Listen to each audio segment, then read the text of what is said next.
Hey there, Wendy here with Jazzydoodledesigns, and today I thought I would show you how I color these chocolate donuts and cake.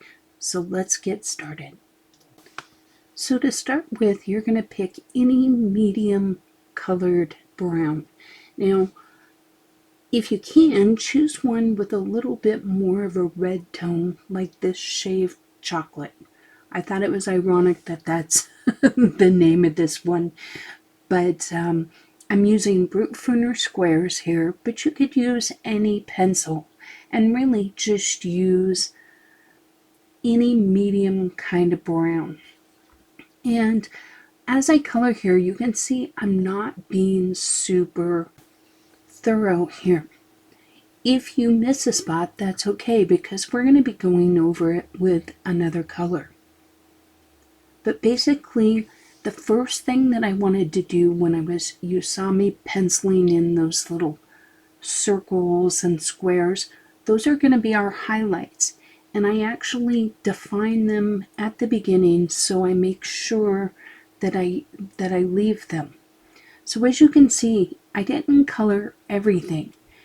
Now I picked a little bit lighter brown, but one that has a little bit more red tone in it.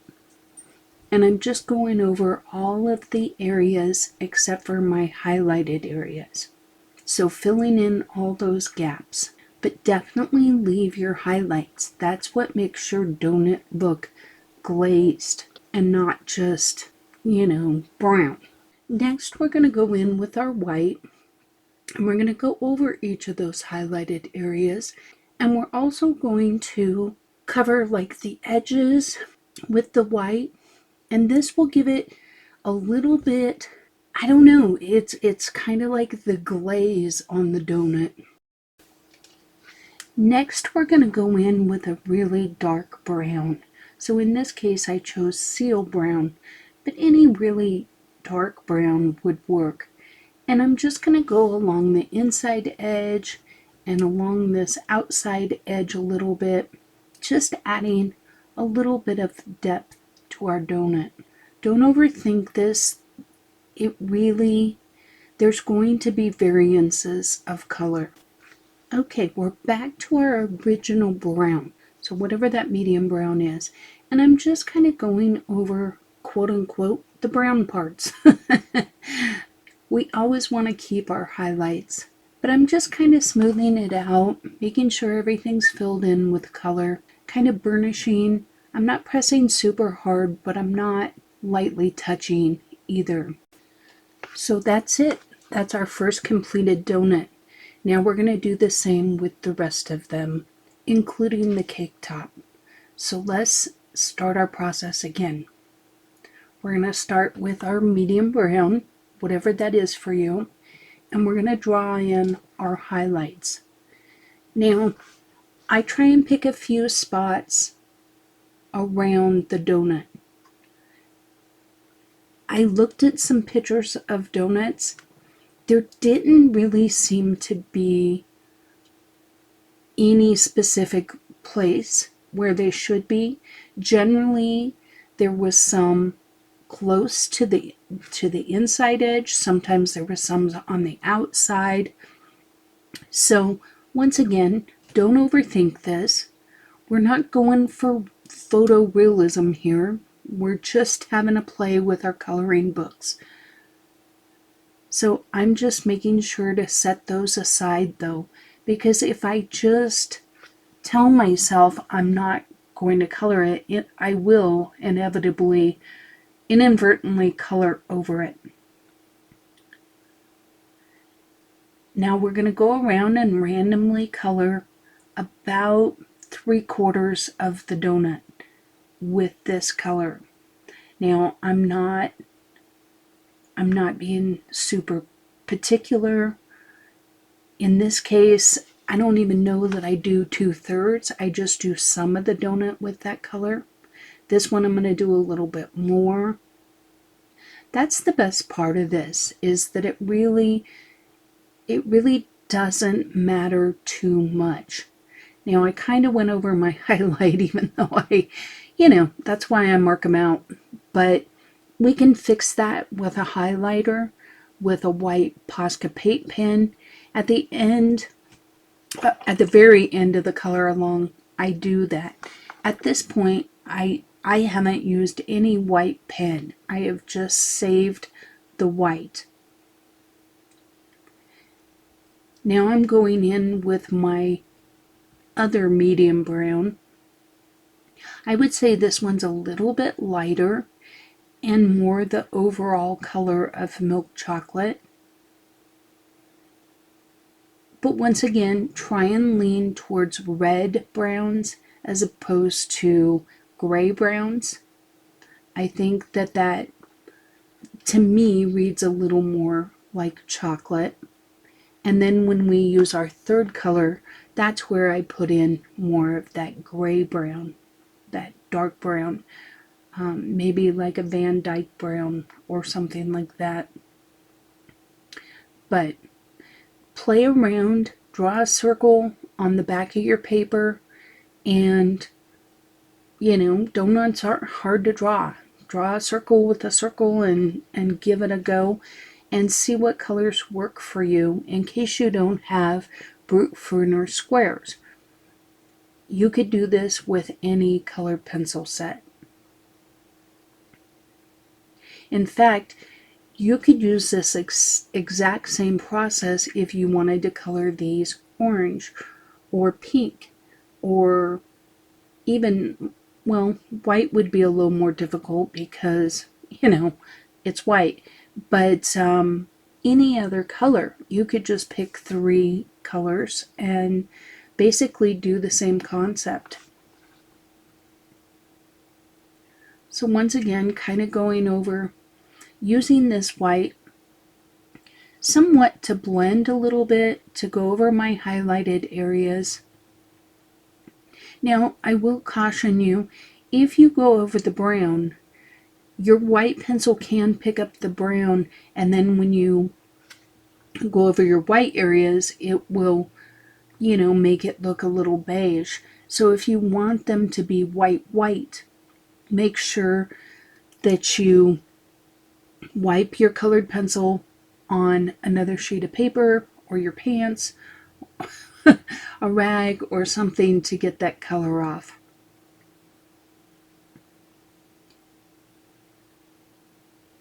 I really like these kind of things because while I understand that this doesn't look perfect, I really like how they turned out in the end. The cake top, I don't feel like I really nailed it, so to speak, but I'm okay with it. I feel like it looks fine. It doesn't look as good as the donuts, so I don't know if maybe I could have chose a better reference photo or just didn't. There's something about the top of the cake. Maybe I put too many highlights on the top of the cake because I like how the side of the cake turns out. And I know I'm talking about something you haven't seen yet, but I'm just kind of giving you my thoughts out loud. So once again, this is that first color. So whatever color you laid down first, now we're going back over the majority of the donut with that color.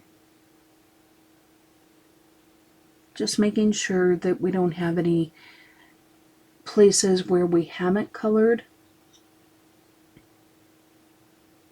Just kind of smoothing it, blending it out, going over the white because I don't want my donuts to, even though I think that putting the white over the donut is an important step because I've tried it without it, and there's something about doing that we don't want to skip that step. But at the same time, I don't want my donut to have that white glaze on top. But there's something about that step that lends to the magic.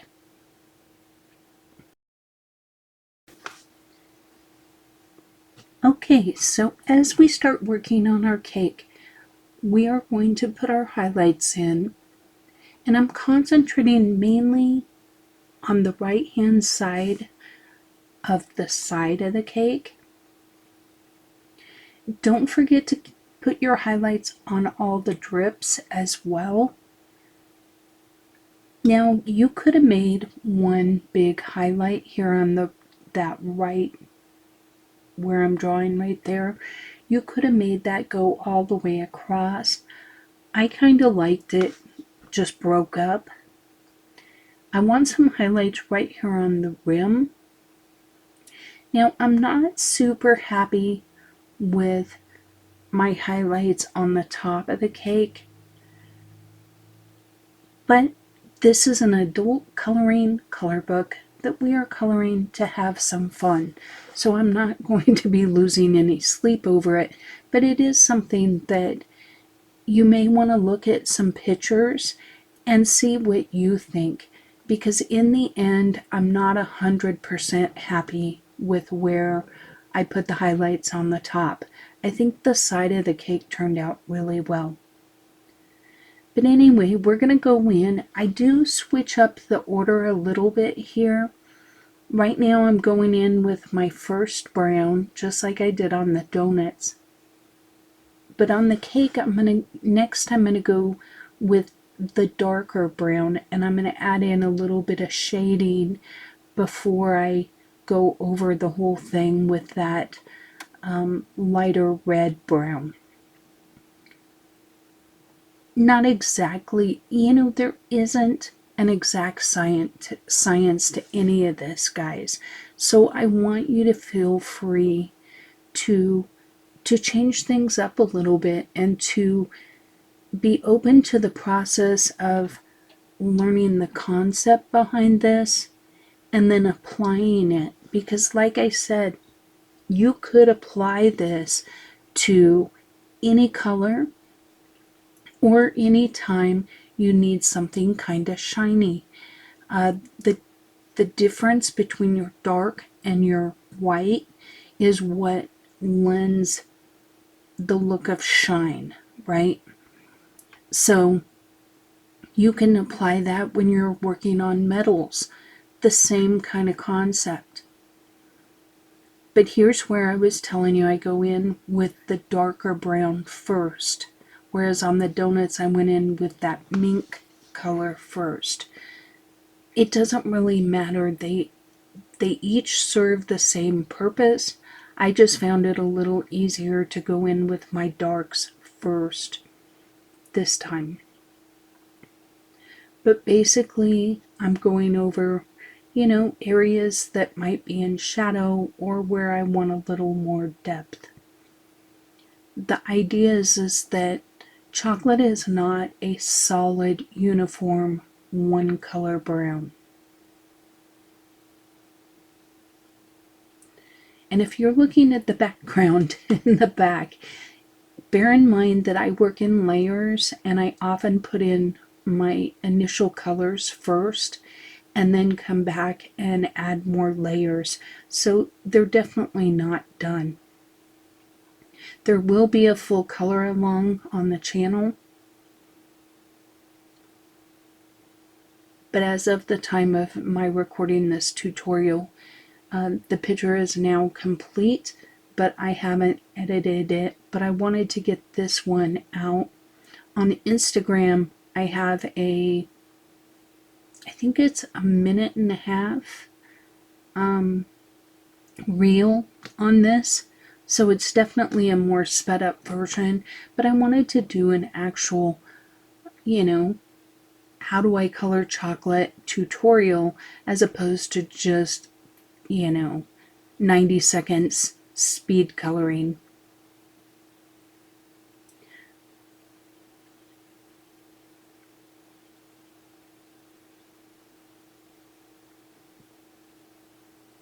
This is all done in real time. I have not sped this up at all. I figured it's not that long, and I know a lot of people really like things in real color or real time. I do most of my stuff in 2 times speed because I feel like people then have the option to speed it up if they want it faster, but they also have the option of putting it at half speed and watching it in real time as well. So I feel like everybody can kind of pick the speed that works for them, and 2x speed makes it easier for me to upload. But this tutorial I decided to keep 100% in real time.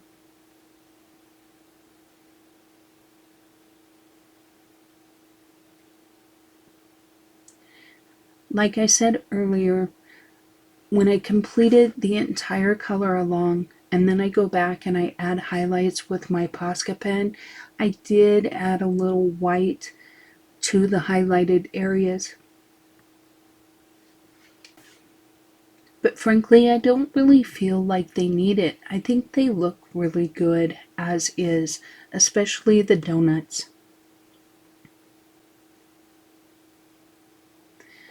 I feel like the entire ring around the top of the cake is what's bothering me, and I think I fix it at the end maybe. But just maybe Google some pictures of chocolate cake and see what you think, and then adjust yours accordingly. To me, this is more of a concept, right, that we can apply to our pages as appropriate.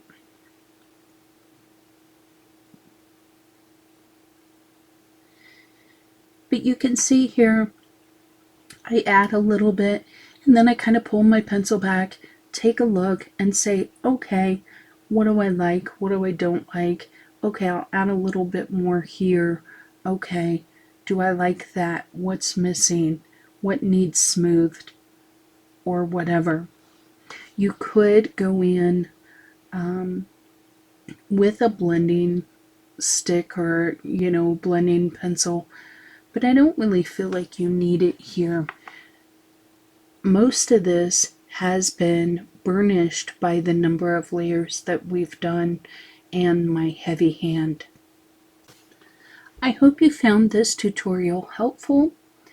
I hope to do more of these in the future. Let me know in the comments if you like videos like this. Until the next time, happy coloring. Take care.